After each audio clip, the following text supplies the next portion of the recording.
Hi! In front of me is Xiaomi 12X, and today I would like to show you how you can use one-handed mode on this device.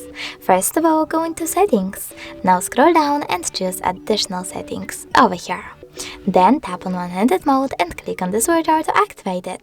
Now you can click on one of those options to pick size of your shrink screen. Then follow those instructions. Swipe left or right from the home button to pull the screen closer to one side. When I do that, I can see that one-handed mode is now on. If you wish to go back, click on the dark area. If you wish to switch off one-handed mode completely, click on the same switcher. Thanks so much for watching. If you enjoyed this video, don't forget to leave a like, comment and subscribe. Bye!